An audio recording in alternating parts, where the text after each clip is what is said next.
நண்பர்கள் அனைவருக்கும் காலை மாலை மதிய வணக்கங்களை தெரிவித்துக் கொள்வது உங்கள் நண்பன் அருண். இன்னை வீடியோவில் நம்ம எதை பற்றி பார்க்க போகிறோம் அப்படின்னு பார்த்தீங்கன்னா, நம்ம சப்ஸ்கிரைபர் வந்து ஒரு கொஸ்டின் கேட்டிருக்காரு. என்ன கேட்டிருக்காரு அப்படின்னு பார்த்தீங்கன்னா, கோட்டா வந்து அப்ளை பண்ண எவ்வளோ பணம் செலவாகும் அப்படின்ற மாதிரி கேட்டிருக்காரு.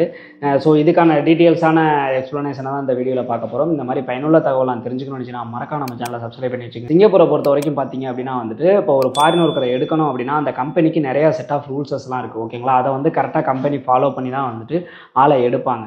அப்படி எடுக்கிறப்ப பார்த்தீங்க அப்படின்னா வந்துட்டு எப்படி எடுப்பாங்க அப்படின்னு கேட்டிங்கன்னா, ஃபஸ்ட்டு அந்த கம்பெனிக்கு வந்து கோட்டா இருக்கா அப்படிங்கிறது தான் பார்ப்பாங்க. அந்த கோட்டா அப்படின்னா என்ன அப்படின்னு கேட்டிங்கன்னா, நல்லா தெளிவாக தெரிஞ்சுக்கோங்க. இந்த கோட்டா அப்படின்னா என்னன்னு கேட்டிங்கன்னா, இப்போ வந்துட்டு ஒரு ஒர்க்கரை வந்து ஃபஸ்ட் எடுத்தோன்னு இந்த கோட்டாலாம் முன்னாடி லாங்லாங் எகோ சோலாங் எகோ பெரிய லெவலில் கோட்டா அப்படிங்கிறதுலாம் கிடையாது. சிங்கப்பூர்களும் இருந்தாங்க, ஃபாரினர்ஸ் போனாங்க, வேலை பார்த்தாங்க. ஓகே, நாளடைவில் என்ன ஆச்சு அப்படின்னு கேட்டிங்கன்னா, சிங்கப்பூரர்களை விட ஃபாரினர்ஸுக்கு வந்து அதிகமான வேலை வாய்ப்பு கிடைச்சதுனாலையும் சிங்கப்பூரர்களுக்கு வந்து வேலை வாய்ப்பு கிடைக்காததுனாலையும் சிங்கப்பூர் அரசாங்கத்தால் அறிமுகப்படுத்தப்பட்டது தான் கோட்டா.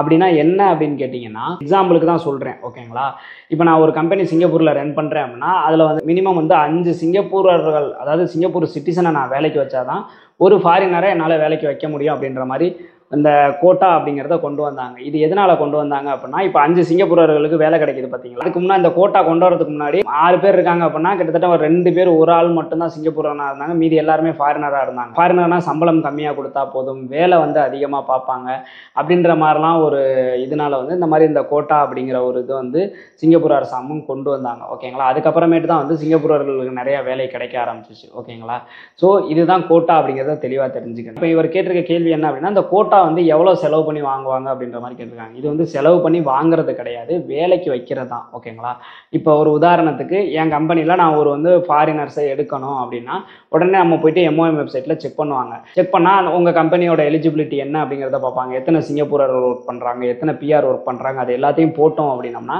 நமக்கு வந்துட்டு ஒரு ரிசல்ட் கிடைக்கும். என்ன கிடைக்கும் அப்படின்னு கேட்டிங்கன்னா, நீங்கள் எத்தனை எஸ்பாஸ் ஹோல்டர் எடுக்கலாம், எத்தனை இபாஸ் ஹோல்டர் எடுக்கலாம், எத்தனை NDS பர்மிட் ஹோல்டர் எடுக்கலாம், எத்தனை ஒர்க் பர்மிட் ஹோல்டர் எடுக்கலாம் அப்படிங்கிற மாதிரி ரிசல்ட் கிடைக்கும். ஓகேங்களா, ஸோ அந்த கம்பெனியில் எந்த அளவுக்கு வந்து ஃபாரினர் ஏதாவது சிங்கப்பூரியன்ஸ் இருக்காங்களோ அதை பொறுத்து ஃபாரினர்ஸ் எடுக்கிறதுக்கான அனுமதி வந்து MOM கொடுப்பாங்க. ஓகேங்களா, ஸோ இதுதான் கோட்டா. இப்போ இவர்கிட்டலாம் அதான் நடந்திருக்கும். இந்த கமெண்டை நீங்கள் பார்த்துருப்பீங்க, இவருக்கு அதான் நடந்திருக்கும். கோட்டாவுக்கு வந்து பணம் தேவைப்படுது, பணம் கட்டணும், நீ காசு கொடு, இந்த மாதிரிலாம் கேட்பாங்க. ஒரு சில ஏஜென்ட் என்ன பண்ணுவாங்க அப்படின்னா, அட்வான்ஸ் வேலையே இருக்காது, ஏதாவது ஒரு வேலையை ஃப்ராடாக வந்து காமிச்சு இந்த மாதிரி வேலை இருக்குன்னு சொல்லிட்டு அமௌண்ட்டை வாங்கிடுவாங்க. அமௌண்ட்டை வாங்கிட்டு அதுக்கப்புறமேட்டு கோட்டா இல்லை கோட்டா இல்லை கோட்டா இல்லைன்னு மாத கணக்கில் ஓட்டிக்கிட்டு இருப்பாங்க. ஸோ அவங்களாம் போய் சொல்கிறதுக்கு அதான் ரீசன். ஒரு கம்பெனி ஒரு ஆளை எடுக்குது, ஃபாரினர்ஸை எடுக்கணும் அப்படின்னா அவங்க முன்னாடியே இது எல்லாத்தையுமே ரெடி பண்ணி வச்சுருவாங்க. ஓகேங்களா, கோட்டா ரெடி பண்ணிட்டு கோட்டா இருக்கான்னு செக் பண்ணிடுவாங்க. நான் எக்ஸாம்பிளுக்கு தான் சொல்கிறேன். 5 சிங்கப்பூரியன் எடுத்தால் ஒரு ஃபாரினருக்கு வேலை கிடைக்கும் அப்படின்னா 4 சிங்கப்பூரியன் தான் அவங்களுக்கு இருக்காங்கன்னா இன்னொரு சிங்கப்பூரியனை அப்பாயின்மெண்ட் பண்ணிடுவாங்க. பண்ணிட்டு தான் இன்னொரு ஃபாரினரை வந்து எடுக்கிறதுக்கான மூவே பண்ணுவாங்க. ஓகேங்களா, ஸோ இதுதான் கோட்டா இல்லைன்னு சொல்கிறது. என்ன அப்படின்னா, 5 சிங்கப்பூரியன் இருக்க வேண்டிய இடத்துல 4 பேர் தான் இருப்பாங்க அப்படின்னா அவங்களுக்கு கோட்டா இல்லை அப்படிங்கிறது அர்த்தம். ஓகேங்களா, ஸோ இன்னொருத்தங்களை அப்பாயின்மெண்ட் பண்ணாதான் அவங்களுக்கு கோட்டா கிடைக்கும். நான் இது எக்ஸாம்பிளுக்கு தான் சொன்னேன், இதுவே கரெக்டான எக்ஸாக்டாக நம்பர்ஸ் கிடையாது. ஓகேங்களா, நான் எக்ஸாம்பிளுக்காக சொல்கிறேன். ஸோ இதுதான் கோட்டா. அப்படி இருக்கிறப்ப இதெல்லாம் காசு கொடுத்து வாங்குறது கிடையாது. அப்படி இதை வச்சு யாராவது ஏஜென்சி சைட்ல இருந்து உங்கள்கிட்ட வந்து காசு கேட்டாங்க அப்படின்னா, இல்லை இது வந்து கோட்டாங்கிறது இதுதான் சொல்லி அவங்களுக்கு நீங்கள் புரிய வைங்க. ஓகேங்களா, அதுதான் நம்ம சேனலோட ஸ்பெஷாலிட்டியே அதுதான். அதாவது சிங்கப்பூரில் இருக்கிறவங்களோட நம்ம சேனலை பார்க்குறவங்களுக்கு சிங்கப்பூரை பற்றி ரொம்ப அதிகமாக தெரிஞ்சிருக்கணும், தெரிய வைக்கணும் அப்படின்றதான் என்னோட நோக்கமும். ஓகேங்களா, ஸோ கோட்டாக்கு காசு வேண்டியது கிடையாது.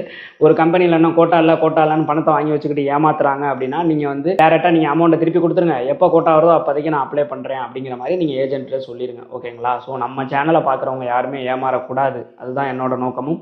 என்னோட நோக்கம் உங்களுக்கு பிடிச்சிருந்துச்சு அப்படின்னா அந்த வீடியோக்கு ஒரு லைக்கை போட்டுருங்க. இந்த மாதிரி சிங்கப்பூரை பற்றி A to Z எல்லா தகவலுமே நீங்கள் தெரிஞ்சுக்கணும் அப்படின்னு மறக்காம நம்ம சேனலை சப்ஸ்கிரைப் பண்ணி வச்சுக்கோங்க. மீண்டும் ஒரு வீடியோவில் சந்திப்போம்.